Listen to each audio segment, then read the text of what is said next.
Good morning from Goa.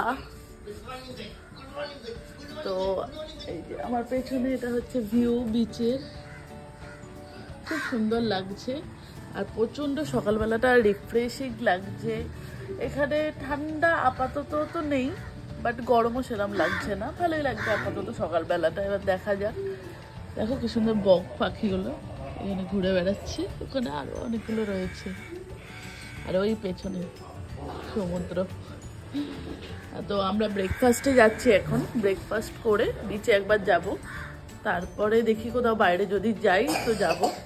আর রুহিকে এক্ষুনি খাওয়ানোর জন্য আমাদের যুদ্ধ করতে হলো এক রাউন্ড, কারণ ও দুধ বিস্কুট কিছুতেই খাবে না। বকে ঝোঁকে তারপরে ওকে কোনো রকমের দুধ বিস্কুট খাওয়ানো হলো, কিছুতেই খেতে চায় না। এই জন্য মানে ওকে নিয়ে আসা মানে একটা মানে কি বলবো, প্রচন্ড ঝামেলা করা একটা কাজ। এই গিয়ে খাবি তো, ব্রেকফাস্ট করবি তো কিছু?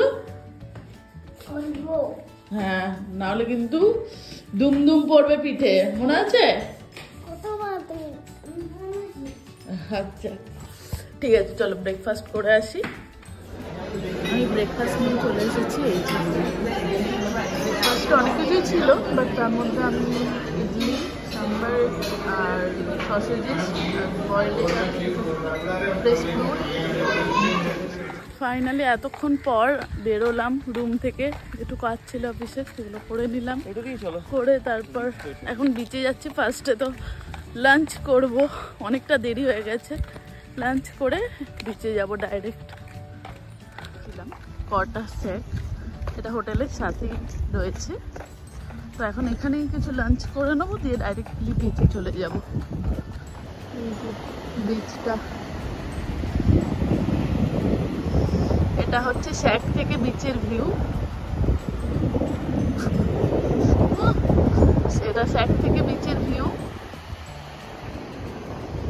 বিচটা হোটেলের সাথেই অ্যাটাচ রয়েছে। এই যে আমাদের শ্যাক। লাঞ্চ চলে এসেছে আমাদের। এখানে রাইস রয়েছে আর চিকেন জাকুটি রয়েছে। রুহি পাইনাপেল জুস নিয়েছিল, ফিনিশ করে দিয়েছে। আর আমি ব্রেড খাবো না যেহেতু, ওকে ব্রেডটা দিয়ে দিয়েছি। আর এখনো আইসগুলো নিয়ে খেলা করছি। আর আমি একটা জ্যাক ড্যানিয়েল নিয়েছি। তুমি আর দিও না বাবু, ঠান্ডা লাগবে আমার। না না, আইসের জল দিতে হবে না, দেখো। ফাইনালি বিচে চলে এসেছি। লাঞ্চ করে একটুখানি স্নান করলাম, তাও ভাবলাম একবার ব্লগটা বানিয়ে নিই, ভুলে গেছিলাম বিচ থেকে। আর রুহি এখানে খেলা করছে বালি নিয়ে বসে, ও চান করে নিয়েছে, এখন বসে আছে। বাবু কি বানাচ্ছ? টর্টয়েস। ও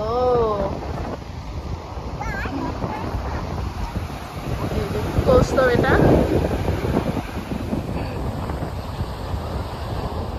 বিচের ধারে আমরা হাঁটছিলাম, তো হাঁটতে হাঁটতে একটা খুব সুন্দর জায়গা পেয়েছি। এই দেখো কি সুন্দর জায়গাটা। আই থিঙ্ক এটা এই বিচের এন্ড। আর এখানে সানসেট হচ্ছে, দারুণ লাগছে।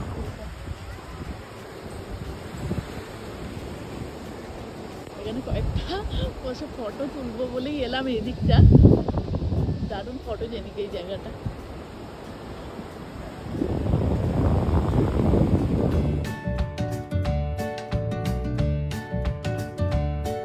অনেকক্ষণ ধরে বিচে বসেছিলাম, এখন রুমের দিকে যাচ্ছি। আর সানবাথও নিলাম, মানে এনভায়রনমেন্টটাই এত সুন্দর। আর রাতের দিকে না ওয়েদারটা একটু ঠান্ডা ঠান্ডা হয়ে যাচ্ছে, বেশ ভালো লাগছে, ঠান্ডা ঠান্ডা হাওয়া আসছে, খুব ভালো লাগছিল। তো অনেকক্ষণ বসেছিলাম, এখন 9টা বাজছে প্রায়। এখন যাচ্ছি রুমে, একবার চান করব, তারপর ডিনারটা অর্ডার করব,